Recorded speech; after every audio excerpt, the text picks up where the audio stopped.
The season of the assizes approached. I had already been 3 months in prison, and although I was still weak and in continual danger of a relapse, I was obliged to travel nearly 100 miles to the country town where the court was held. Mr. Kerwin charged himself with every care of collecting witnesses and arranging my defense. I was spared the disgrace of appearing publicly as a criminal, as the case was not brought before the court that decides on life and death. The grand jury rejected the bill, on its being proved that I was on the Orkney Islands at the hour the body of my friend was found, and a fortnight after my removal I was liberated from prison. My father was enraptured on finding me freed from the vexations of a criminal charge, that I was again allowed to breathe the fresh atmosphere and permitted to return to my native country. I did not participate in these feelings, for to me the walls of a dungeon or a palace were alike hateful. The cup of life was poisoned forever, and although the sun shone upon me, as upon the happy and gay of heart, I saw around me nothing but a dense and frightful darkness, penetrated by no light but the glimmer of 2 eyes that glared upon me. Sometimes they were the expressive eyes of Henry, languishing in death, the dark orbs nearly covered by the lids and the long black lashes that fringed them. Sometimes it was the watery, clouded eyes of the monster, as I first saw them in my chamber at Ingolstadt. My father tried to awaken in me the feelings of affection.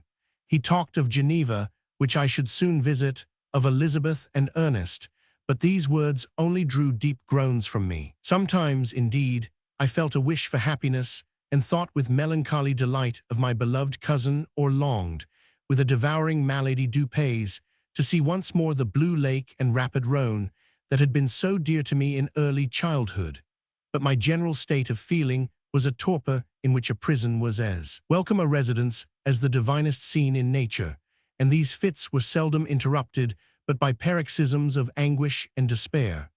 At these moments, I often endeavored to put an end to the existence I loathed, and it required unceasing attendance and vigilance to restrain me from committing some dreadful act of violence. Yet one duty remained to me, the recollection of which finally triumphed over my selfish despair. It was necessary that I should return without delay to Geneva, there to watch over the lives of those I so fondly loved, and to lie in wait for the murderer, that if any chance led me to the place of his concealment, or if he dared again to blast me by his presence, I might, with unfailing aim, put an end to the existence of the monstrous image which I had endued with the mockery of a soul still more monstrous. My father still desired to delay our departure, fearful that I could not sustain the fatigues of a journey, for I was a shattered wreck, the shadow of a human being. My strength was gone. I was a mere skeleton, and fever night and day preyed upon my wasted frame. Still, as I urged our leaving Ireland with such inquietude and impatience, my father thought it best to yield. We took our passage on board a vessel bound for Havre de Grace, and sailed with a fair wind from the Irish shores. It was midnight. I lay on the deck looking at the stars and listening to the dashing of the waves. I hailed the darkness that shut Ireland from my sight, and my pulse beat with a feverish joy when I reflected that I should soon see Geneva. The past appeared to me in the light of a frightful dream. Yet the vessel in which I was, the wind that blew me from the detested shore of Ireland, and the sea which surrounded me, told me too forcibly that I was deceived by no vision, and that Clerval, my friend and dearest companion, had fallen a victim to me and the monster of my creation. I repassed in my memory my whole life, my quiet happiness while residing with my family in Geneva, the death of my mother, and my departure for Ingolstadt. I remembered, shuddering, the mad enthusiasm that hurried me on to the creation of my hideous enemy, and I called to mind the night in which he first lived. I was unable to pursue the train of thought. 1,000 feelings pressed upon me, and I wept bitterly. Ever since my recovery from the fever, I had been in the custom of taking every night a small quantity of laudanum, for it was by means of this drug only that I was enabled to gain the rest necessary for the preservation of life. Oppressed by the recollection of my various misfortunes, I now swallowed double my usual quantity and soon slept profoundly. But sleep did not afford me respite from thought and misery. My dreams presented 1,000 objects that scared me. Towards morning, I was possessed by a kind of nightmare. I felt the fiend's grasp in my neck and could not free myself from it, Groans and cries rang in my ears. My father, who was watching over me, perceiving my restlessness, awoke me. The dashing waves were around, the cloudy sky above. The fiend was not here. A sense of security, a feeling that a truce was established between the present hour and the irresistible, disastrous future, imparted to me a kind of calm forgetfulness, of which the human mind is by its structure peculiarly susceptible. Chapter 22. The voyage came to an end. We landed and proceeded to Paris. I soon found that I had overtaxed my strength and that I must repose before I could continue my journey. My father's care and attentions were indefatigable, but he did not know the origin of my sufferings and sought erroneous methods to remedy the incurable ill.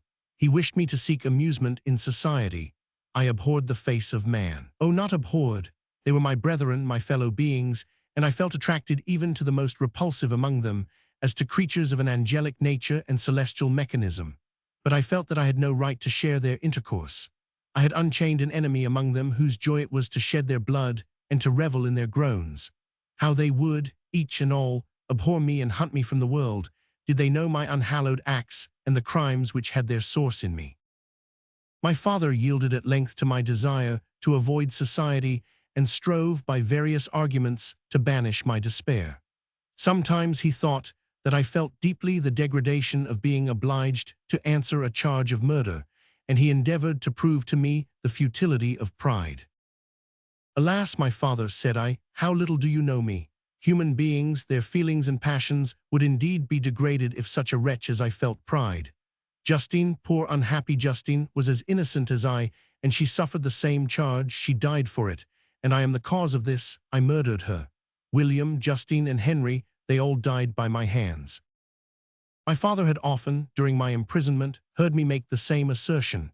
When I thus accused myself, he sometimes seemed to desire an explanation, and at others he appeared to consider it as the offspring of delirium, and that, during my illness, some idea of this kind had presented itself to my imagination, the remembrance of which I preserved in my convalescence.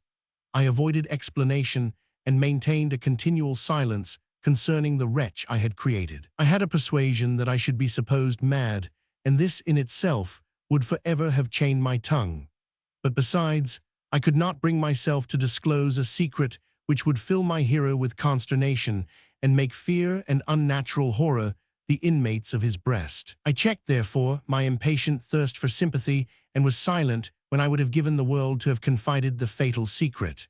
Yet still, words like those I have recorded would burst uncontrollably from me. I could offer no explanation of them, but their truth in part relieved the burden of my mysterious woe. Upon this occasion my father said, with an expression of unbounded wonder, "My dearest Victor, what infatuation is this? My dear son, I entreat you never to make such an assertion again." "I am not mad," I cried energetically. "The sun and the heavens, who have viewed my operations, can bear witness of my truth.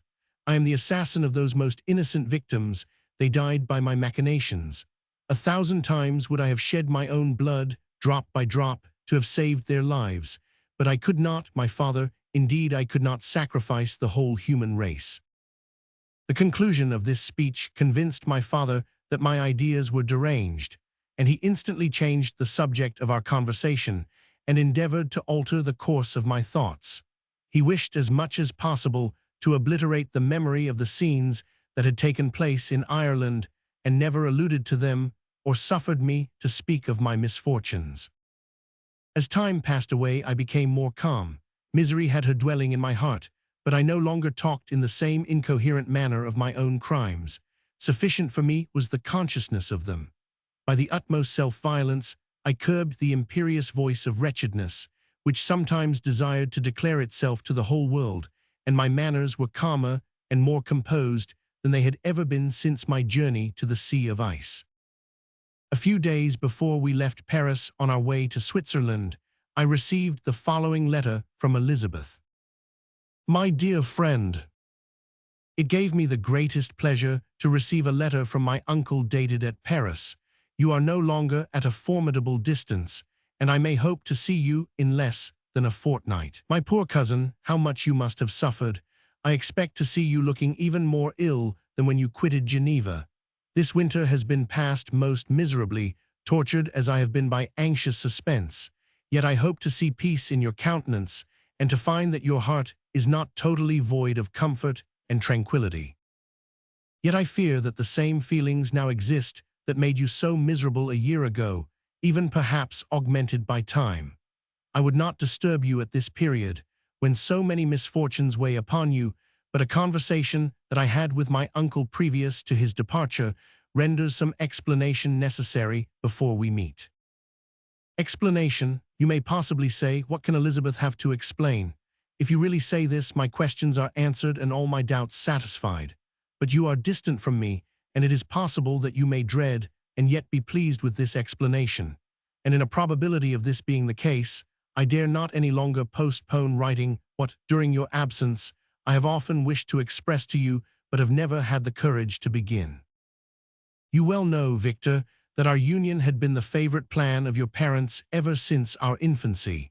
We were told this when young, and taught to look forward to it as an event that would certainly take place. We were affectionate playfellows during childhood, and I believe, dear and valued friends to one another as we grew older.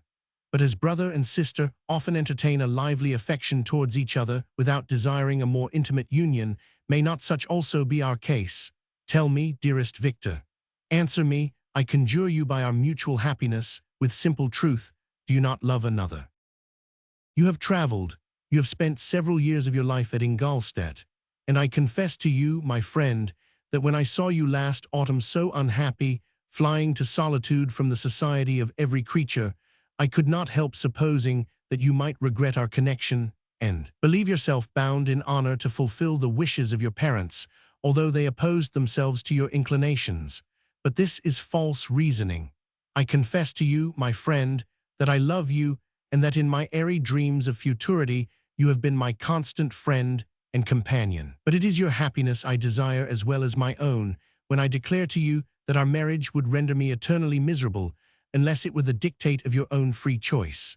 Even now I weep to think that, borne down as you are by the cruelest misfortunes, you may stifle, by the word honor, all hope of that love and happiness which would alone restore you to yourself. I who have so disinterested an affection for you may increase your miseries tenfold by being an obstacle to your wishes.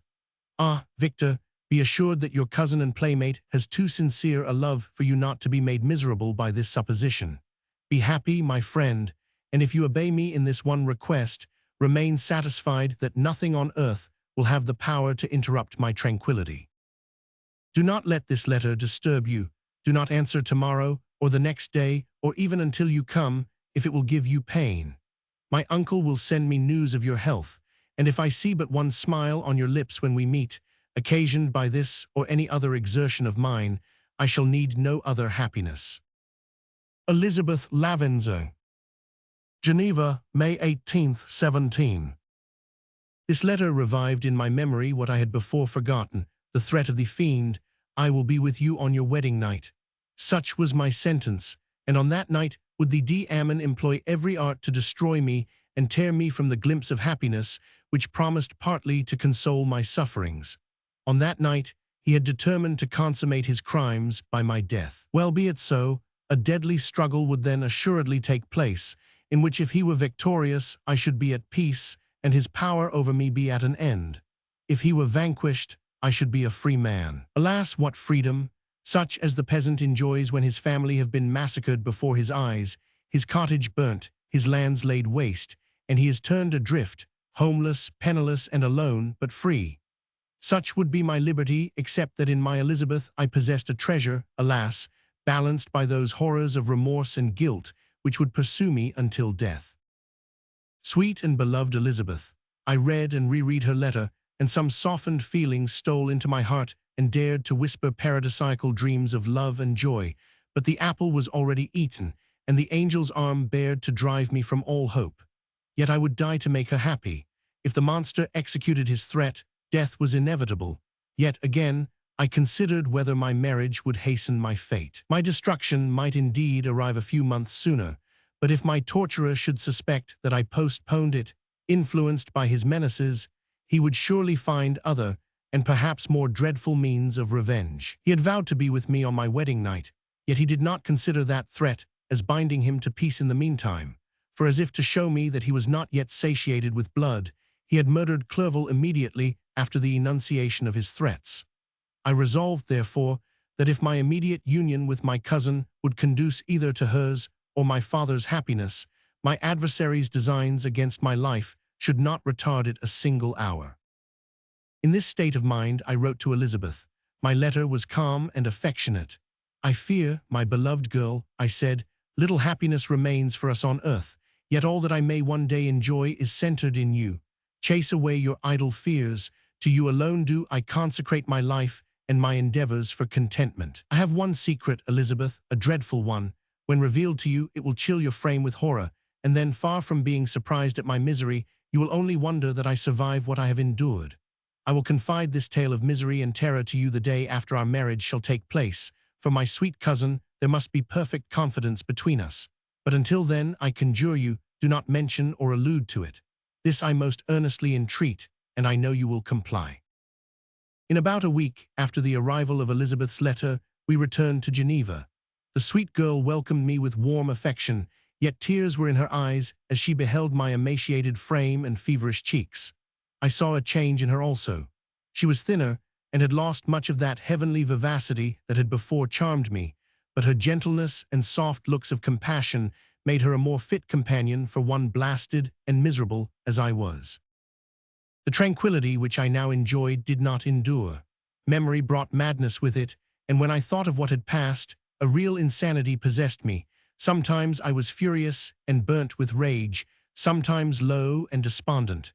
I neither spoke nor looked at anyone, but sat motionless, bewildered by the multitude of miseries that overcame me.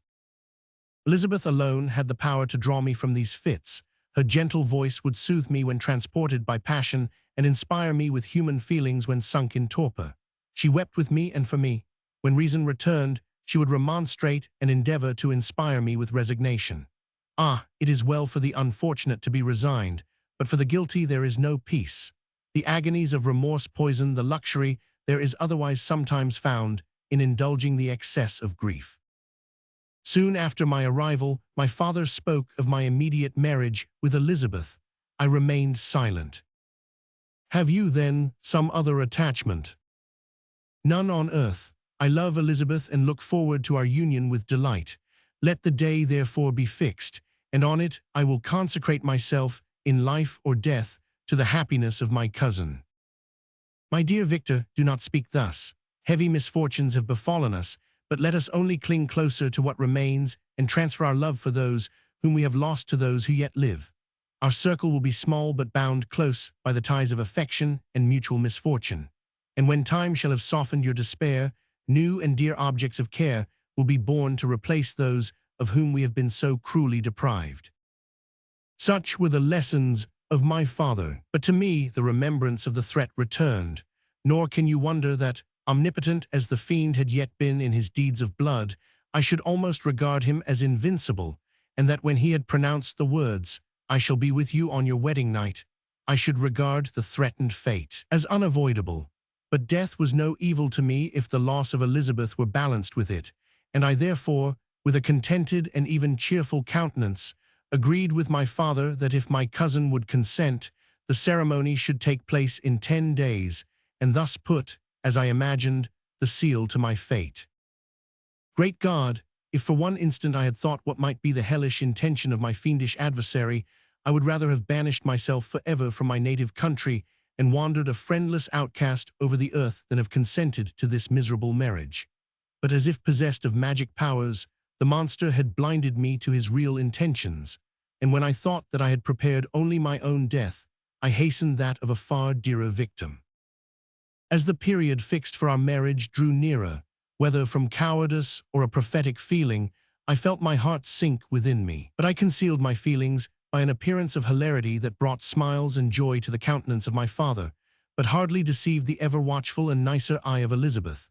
She looked forward to our union with placid contentment, not unmingled with a little fear, which past misfortunes had impressed, that what now appeared certain and tangible happiness might soon dissipate into an airy dream and leave no trace but deep and everlasting regret. Preparations were made for the event, Congratulatory visits were received, and all wore a smiling appearance. I shut up, as well as I could, in my own heart the anxiety that preyed there, and entered with seeming earnestness into the plans of my father, although they might only serve as the decorations of my tragedy. Through my father's exertions, a part of the inheritance of Elizabeth had been restored to her by the Austrian government. A small possession on the shores of Como belonged to her. It was agreed that, immediately after our union, we should proceed to Villa Lavenza and spend our first days of happiness beside the beautiful lake near which it stood. In the meantime, I took every precaution to defend my person in case the fiend should openly attack me. I carried pistols and a dagger constantly about me and was ever on the watch to prevent artifice, and by these means gained a greater degree of tranquility. Indeed, as the period approached, the threat appeared more as a delusion, not to be regarded as worthy to disturb my peace, while the happiness I hoped for in my marriage wore a greater appearance of certainty as the day fixed for its solemnization drew nearer, and I heard it continually spoken of as an occurrence which no accident could possibly prevent. Elizabeth seemed happy. My tranquil demeanor contributed greatly to calm her mind. But on the day that was to fulfill my wishes and my destiny, she was melancholy, and a presentiment of evil pervaded her, and perhaps also she thought of the dreadful secret which I had promised to reveal to her on the following day. My father was in the meantime overjoyed, and in the bustle of preparation only recognized in the melancholy of his niece the diffidence of a bride. After the ceremony was performed, a large party assembled at my father's, but it was agreed that Elizabeth and I should commence our journey by water, sleeping that night at Evian and continuing our voyage on the following day. The day was fair, the wind favorable, all smiled on our nuptial embarkation.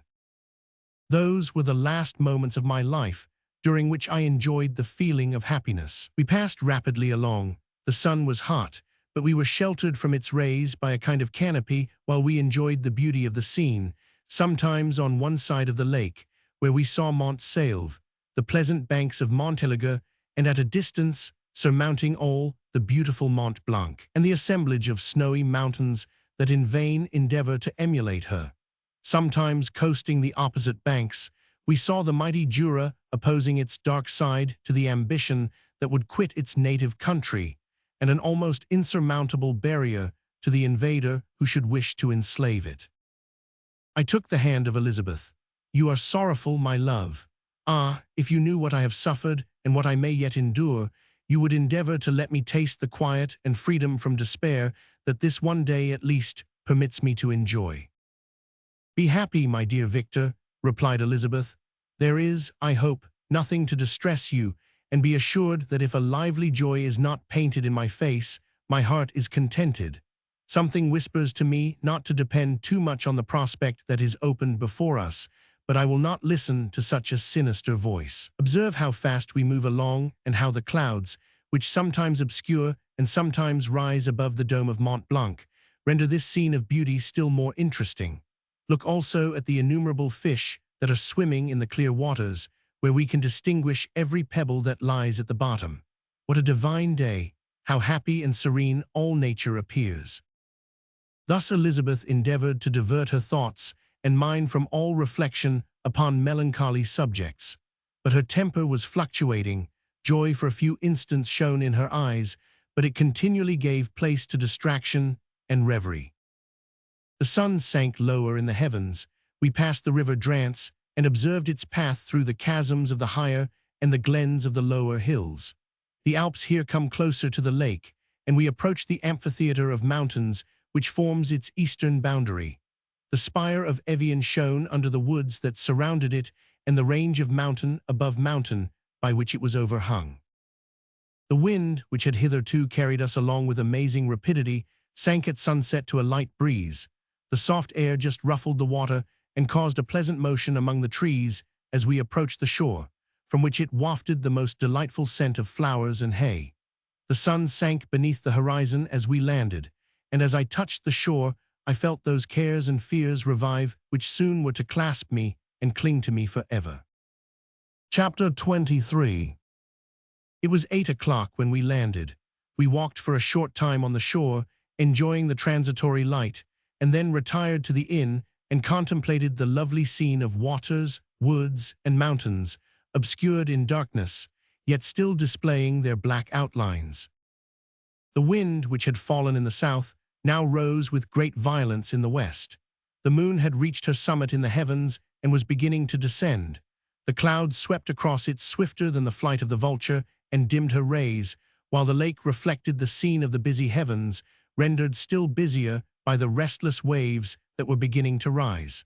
Suddenly, a heavy storm of rain descended. I had been calm during the day, but so soon as night obscured the shapes of objects, 1,000 fears arose in my mind. I was anxious and watchful, while my right hand grasped a pistol which was hidden in my bosom.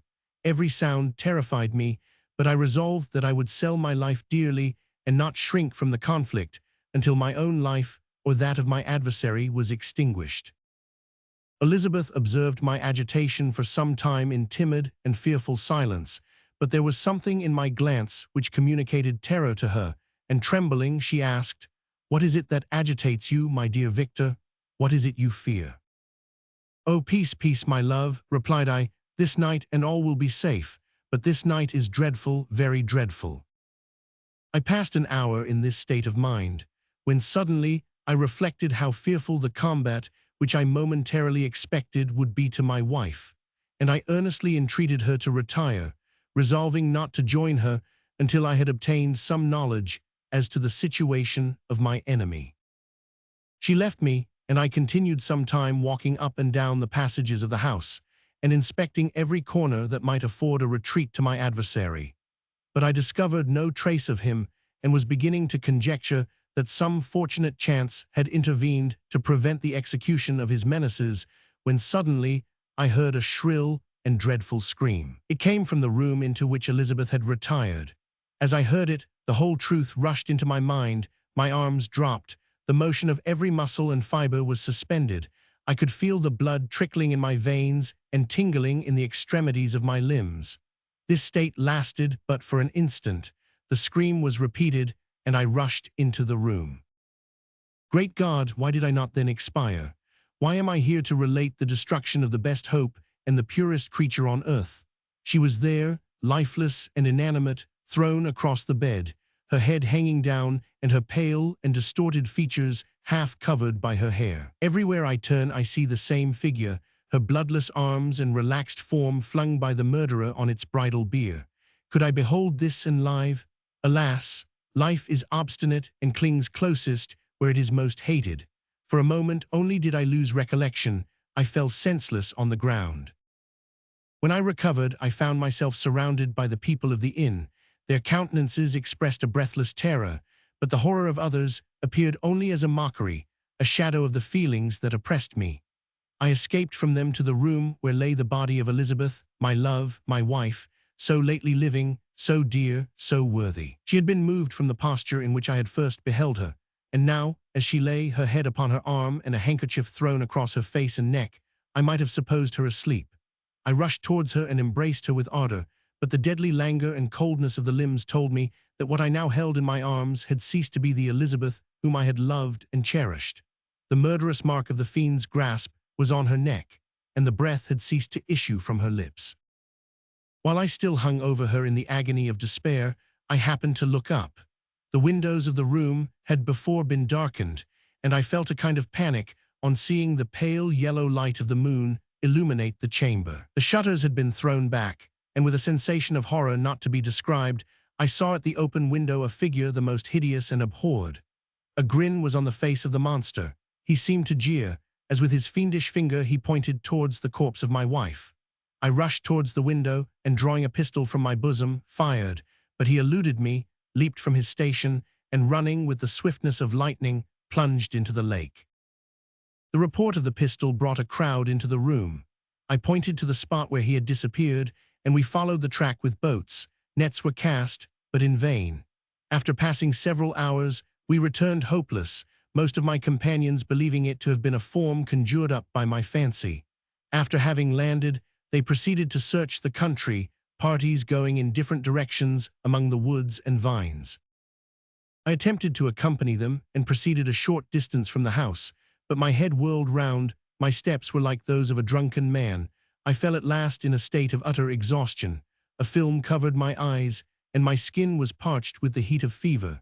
In this state, I was carried back and placed on a bed, hardly conscious of what had happened. My eyes wandered round the room as if to seek something that I had lost. After an interval I arose, and as if by instinct, crawled into the room where the corpse of my beloved lay.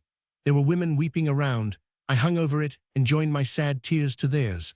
All this time no distinct idea presented itself to my mind, but my thoughts rambled to various subjects, reflecting confusedly on my misfortunes and their cause. I was bewildered in a cloud of wonder and horror. The death of William, the execution of Justine, the murder of Clerval, and lastly of my wife. Even at that moment I knew not that my only remaining friends were safe from the malignity of the fiend. My father even now might be writhing under his grasp, and Ernest might be dead at his feet. This idea made me shudder and recalled me to action. I started up and resolved to return to Geneva with all possible speed. There were no horses to be procured, and I must return by the lake, but the wind was unfavorable and the rain fell in torrents. However, it was hardly morning, and I might reasonably hope to arrive by night. I hired men to row and took an oar myself, for I had always experienced relief from mental torment in bodily exercise. But the overflowing misery I now felt, and the excessive agitation that I endured, rendered me incapable of any exertion. I threw down the oar, and leaning my head upon my hands, gave way to every gloomy idea that arose. If I looked up, I saw scenes which were familiar to me in my happier time, and which I had contemplated but the day before in the company of her who was now but a shadow and a recollection. Tears streamed from my eyes. The rain had ceased for a moment, and I saw the fish play in the waters as they had done a few hours before. They had then been observed by Elizabeth. Nothing is so painful to the human mind as a great and sudden change. The sun might shine or the clouds might lower, but nothing could appear to me as it had done the day before. A fiend had snatched from me every hope of future happiness. No creature had ever been so miserable as I was. So frightful an event is single in the history of man. But why should I dwell upon the incidents that followed this last overwhelming event? Mine has been a tale of horrors. I have reached their acme, and what I must now relate can but be tedious to you. Know that, one by one, my friends were snatched away. I was left desolate. My own strength is exhausted, and I must tell, in a few words, what remains of my hideous narration. I arrived at Geneva. My father and Ernest yet lived, but the former sunk under the tidings that I bore. I see him now, excellent and venerable old man. His eyes wandered in vacancy, for they had lost their charm and their delight. His Elizabeth, his more than daughter, whom he doted on with all that affection which a man feels, who in the decline of life, having few affections, clings more earnestly to those that remain. Cursed be the fiend that brought misery on his grey hairs and doomed him to waste in wretchedness. He could not live under the horrors that were accumulated around him. The springs of existence suddenly gave way. He was unable to rise from his bed, and in a few days he died in my arms. What then became of me, I know not. I lost sensation, and chains and darkness were the only objects that pressed upon me. Sometimes, indeed, I dreamt that I wandered in flowery meadows and pleasant vales with the friends of my youth, but I awoke and found myself in a dungeon. Melancholy followed, but by degrees I gained a clear conception of my miseries and situation, and was then released from my prison. For they had called me mad, and during many months, as I understood, a solitary cell had been my habitation. Liberty, however, had been a useless gift to me, had I not, as I awakened to reason, at the same time awakened to revenge. As the memory of past misfortunes pressed upon me, I began to reflect on their cause, the monster whom I had created, the miserable Ammon whom I had sent abroad into the world for my destruction. I was possessed by a maddening rage when I thought of him, and desired and ardently prayed that I might have him within my grasp to wreak a great and signal revenge on his cursed head. Nor did my hate long confine itself to useless wishes.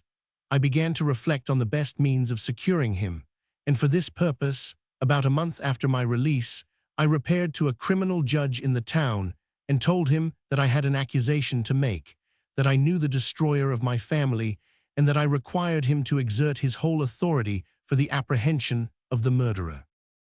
The magistrate listened to me with attention and kindness. "Be assured, sir," said he, "no pains or exertions on my part shall be spared to discover the villain." "I thank you," replied I. "Listen, therefore, to the deposition that I have to make. It is indeed a tale so strange that I should fear you would not credit it were there not something in truth which, however wonderful, forces conviction.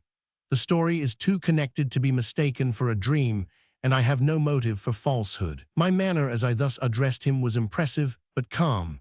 I had formed in my own heart a resolution to pursue my destroyer to death, and this purpose quieted my agony and for an interval reconciled me to life. I now related my history briefly but with firmness and precision, marking the dates with accuracy and never deviating into invective or exclamation. The magistrate appeared at first perfectly incredulous, but as I continued, he became more attentive and interested. I saw him sometimes shudder with horror. At others, a lively surprise, unmingled with disbelief, was painted on his countenance. When I had concluded my narration, I said, "This is the being whom I accuse, and for whose seizure and punishment I call upon you to exert your whole power. It is your duty as a magistrate, and I believe and hope that your feelings as a man will not revolt from the execution of those functions on this occasion." This address caused a considerable change in the physiognomy of my own auditor.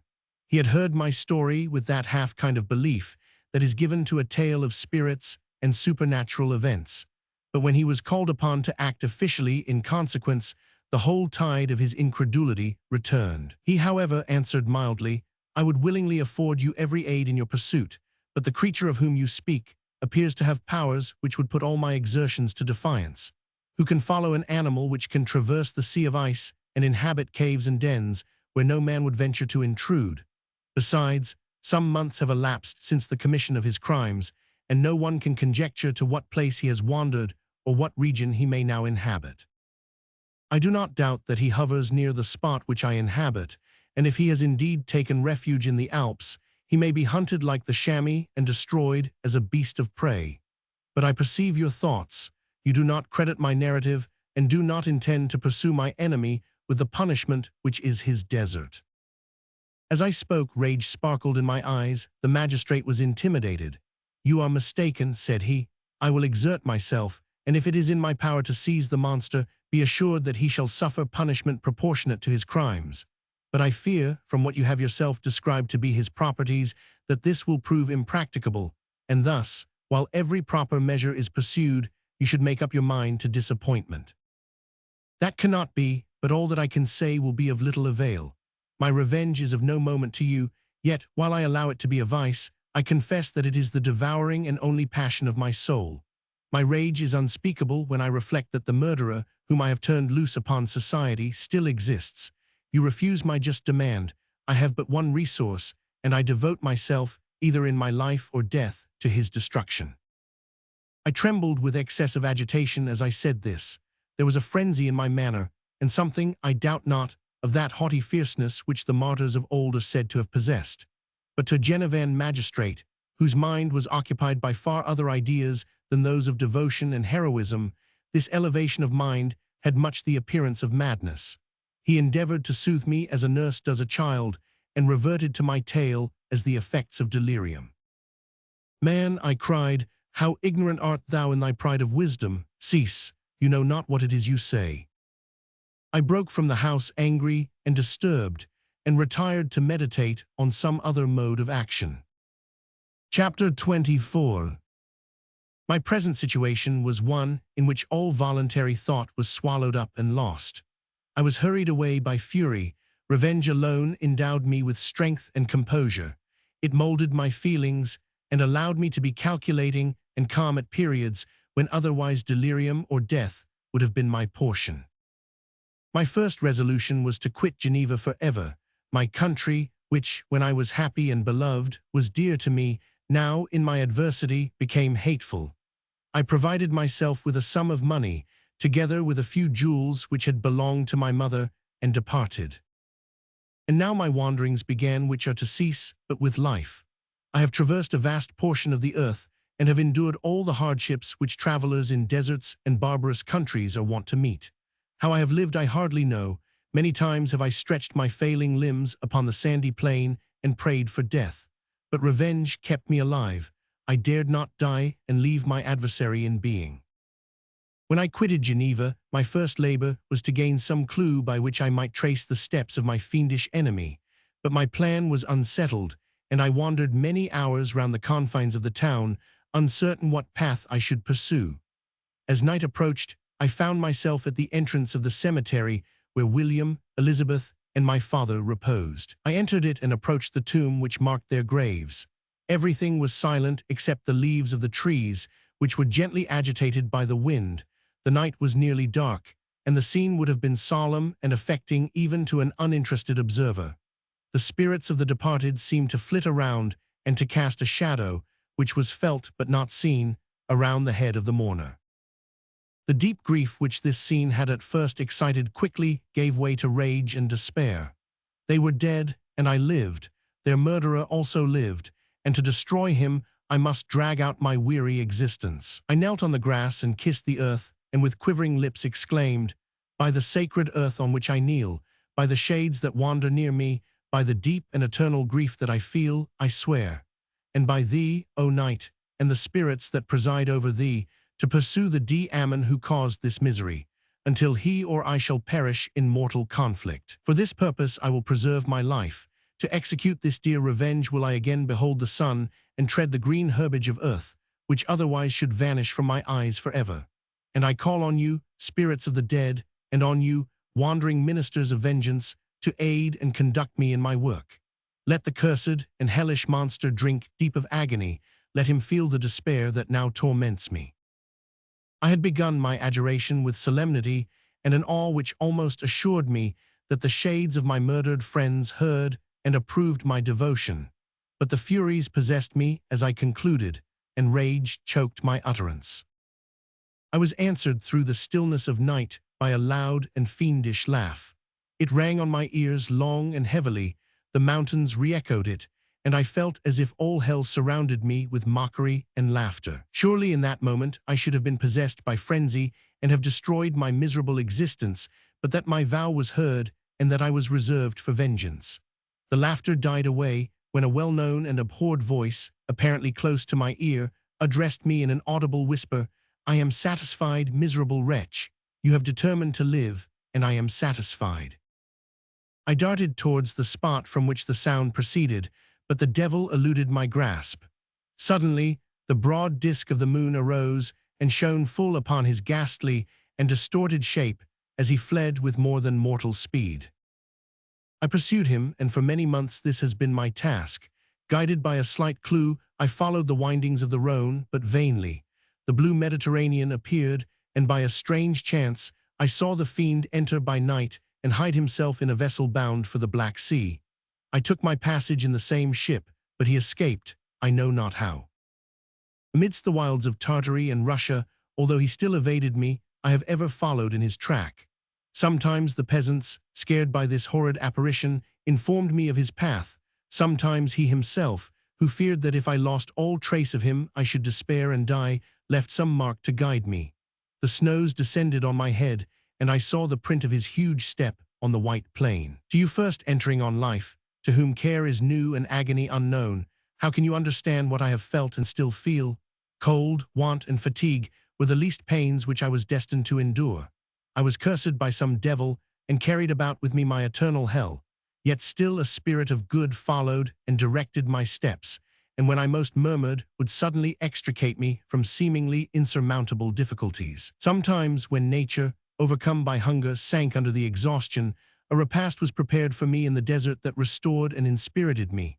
The fare was indeed coarse, such as the peasants of the country ate, but I will not doubt that it was set there by the spirits that I had invoked to aid me.